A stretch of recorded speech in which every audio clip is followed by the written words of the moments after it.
Hello and welcome back to the Burning Issues. This is Ali Arbaz and today's burning issue is the silence. The silence of 57 nations collectively on Palestine.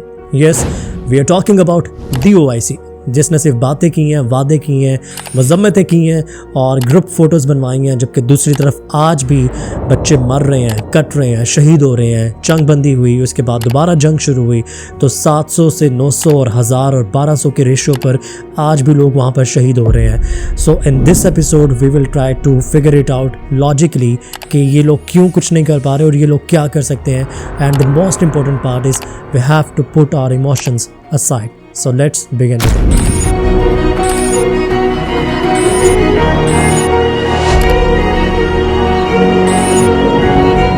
तो 1969 में organisation of Islamic corporation के नाम से ये तंजीम बनाई गई थी, जिसका बुनियादी तौर पर मकसद ये था कि इस्लामी ममालिक में यूनिटी पैदा करना।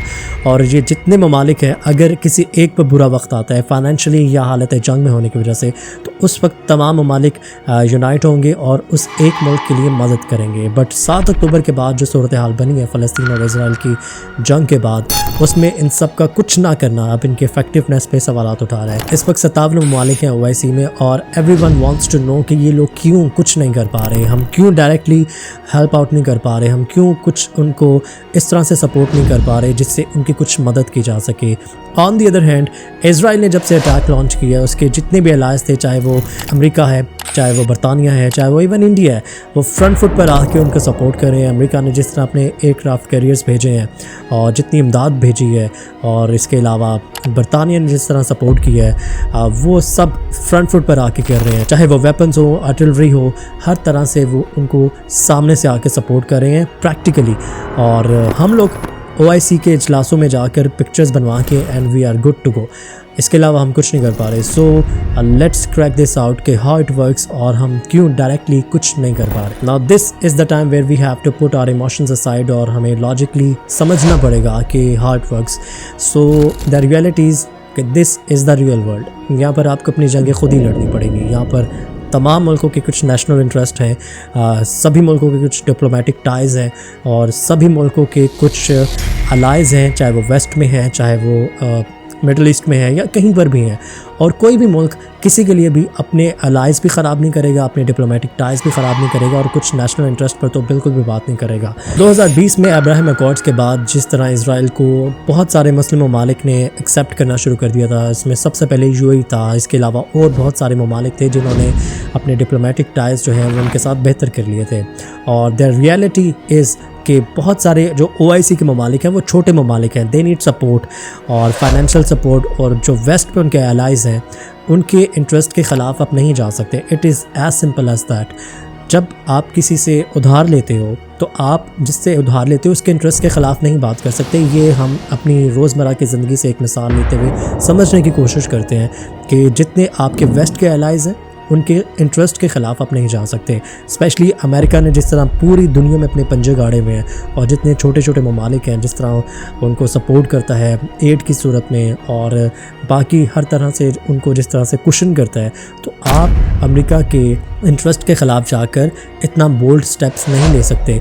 This is the reality. इसके अलावा जो बहुत बड़ी रीज़न वो ये है कि आपके कुछ अपने जो टाइज़ हैं आपको वो बनाने पड़ेंगे। अब जैसे सऊदी अरब जो कि OIC का एक बहुत बड़ा चौधरी है और head of the table OIC का हमेशा से सऊदी अरब ही रहा है। अब Saudi Arab wants to move, Saudi Arab अब अपने आप को मॉडर्नाइज़ करना चाह रहा है। वो अपनी तेल की जो एक इनकम स्ट्रीम है उस पर नहीं रहना चाह रहे और उसके लिए उसको वो सब चीज़ें करनी पड़ेंगी जिसके लिए उसको मदद चाहिए, इजराइल की भी चाहिए, जिसके लिए अमेरिका की भी मदद चाहिए। और वो अपने ताल्लुकात जो है अब वो उन अपने ब्लॉक्स में से निकल के वेस्टर्न ब्लॉक में जाकर भी ताल्लुकात अपने बना रहा है। सो हर मुल्क के कुछ अपने इंटरेस्ट हैं और वो उसी को फॉलो करेंगे। आपको अगर बोल्ड स्टेप्स लेने हैं तो you have to be very independent.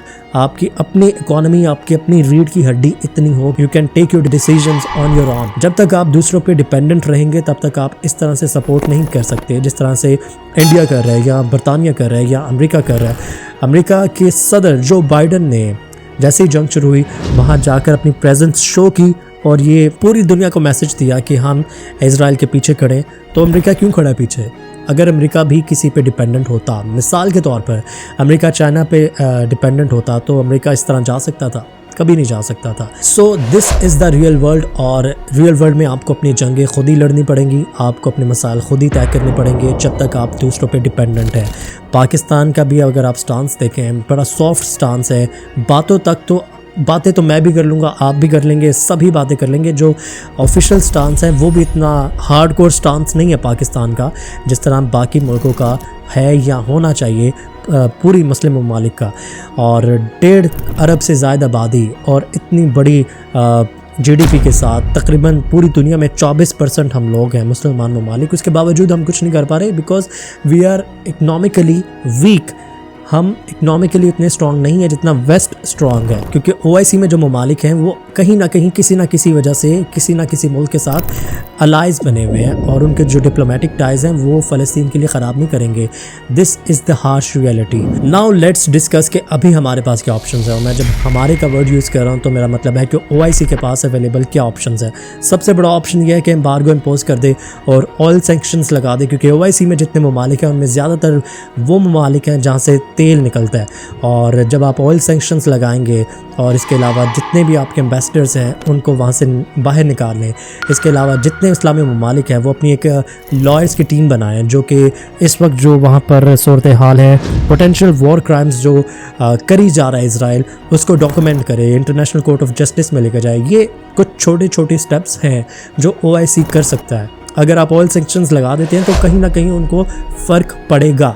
So these are some options which OIC still have, but again क्या हम वो करना चाहते हैं? क्या वो हम कर सकते हैं? So the answer is no, we can't do this, because OIC के बेशतर ममालिक जो हैं वो डिपेंडेंट हैं वेस्ट पर, डिप्लोमेटिक अलाइज हैं और फाइनेंशियल सपोर्ट है, फाइनेंशियल एड है। अगर हम इतने बोल्ड स्टेप लेंगे तो आपके अपने मुल्क की वो एड रुक जाएगी। सो हाथ बंधे, और हाथ बंधे हुए पिछले बहुत अरसे से। So this is the reason कि OIC या जितने मुस्लिम ममालिक हैं वो क्यों कुछ नहीं कर पा रहे। And now comes the most important part of this episode कि why is it so. Abraham Accord में 2020 में अमेरिका ने इतना ज़ोर क्यों लगाया था, और इस्लामी ममालिक ने क्यों टाइज़ अपने नॉर्मलाइज़ किए इसराइल के साथ, ये जानते हुए कि फ़लस्तीन के साथ उनका क्या इशू चल रहा है। सो द आंसर इज़ कि उन्होंने रियल वर्ल्ड में रहते हुए, प्रैक्टिकल वर्ल्ड में रहते हुए तमाम तरक्की हासिल कर ली है जो इस्लामी ममालिक अभी तक नहीं हासिल कर पाए, और वर्ल्डली पॉइंट ऑफ व्यू से वो सब चीज़ें आपको चाहिए जो उनके पास इस वक्त हैं। अगर आपने वर्ल्डली पॉइंट ऑफ व्यू से आगे बढ़ना है, तरक्की करनी है, कम्पीट करना है, अपने आप को मनवाना है, तो आपको वो सब चीज़ें करनी पड़ेंगी। ये चीफ जो इजराइल ने इस वक्त कर लिया है, साइंस एंड टेक में वो सबसे आगे है। सो सिर्फ बातें करके, वादे करके अपनी यूथ को इमोशनल करके, इमोशंस ट्रिगर करके इस तरह तरक्कियाँ नहीं होनी। जिस डगर पे हम चल रहे हैं ना, इस डगर पे चलते हुए हम तरक्की नहीं कर पाएंगे उस तरह से जहाँ पर हम कम्पीट कर सकेंगे, और हम डायरेक्टली अपने दोस्त ममालिक की, अपने हमसाया ममालिक की और अपने जो ब्रादर मुल्क हैं, हमारे जो अलाइज़ हैं जो कि थोड़े से वीक है, हम उनकी मदद नहीं कर पाएंगे जब तक हम पूरी दुनिया में तरक्की के सफ़र पर नहीं जाएंगे। हम इमोशंस ट्रिगर करके शॉर्ट टर्म तो हम गोल हासिल कर सकते हैं इंटरनली, बट हमें अगर पूरी दुनिया में कम्पीट करना ना, तो हमें वो सब चीज़ें करनी पड़ेंगी जो इजराइल ने की हैं, वर्ल्डली पॉइंट ऑफ व्यू से की हैं, हासिल की हैं। साइंस एंड टेक में वो सबसे आगे हैं। बहुत बड़ी तादाद जो है फाइवर पर अपना रोज़गार कमा रही है, इजराइल की कंपनी है, और जितनी बड़ी टेक कंपनीज़ हैं वो इजराइल की हैं। सो मेरा हमेशा से एम्फेसिस इस चीज़ पर रहा है कि इमोशन ट्रिगरिंग नेचर से आगे निकल के ना हमें कुछ रियल वर्ल्ड में अचीव करने के लिए कुछ करना पड़ेगा, और कुछ पॉलिसीज़ ऐसी बनानी पड़ेंगी, कुछ सियासतदानों को आज़ाद होना पड़ेगा, और जो पॉलिसीज़ बनेगी वो आगे मूव फॉरवर्ड करें। एजुकेशन रिफॉर्म्स होनी चाहिए, साइंस एंड टेक में कुछ बात होनी चाहिए। लास्ट एपिसोड भी जो पैलेस्टाइन पे मैंने बनाई थी, जो मेरा मेन पॉइंट था वो यही था कि तरक्की करने के लिए रियल वर्ल्ड में आना पड़ेगा, और रियल वर्ल्ड में आके आपको कुछ दुश्मनों से लड़ाई करनी पड़ेगी, और वो साइंस एंड टेक में आप करेंगे, वो एजुकेशन में आप करेंगे, वो रिसर्च में आप करेंगे।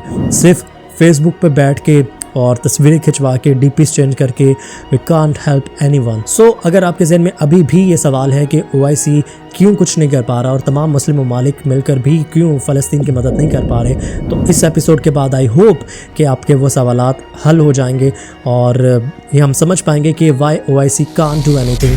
सो विद दिस होप कि अभी भी हम राइज टू द ओकेजन करें और OIC कुछ फ़ैसले करे, डिप्लोमेटिक एफ़र्ट्स करे और कुछ प्रैक्टिकल एफ़र्ट्स करे और ग्लोबली कुछ प्रैक्टिकल करने का सोचे, सो मे बी कि फ़लस्तीन के मसाइल कुछ हल हो सके। And thank you for joining us in this special episode of the burning issues and keep the comment section burning. Stay informed, stay connected.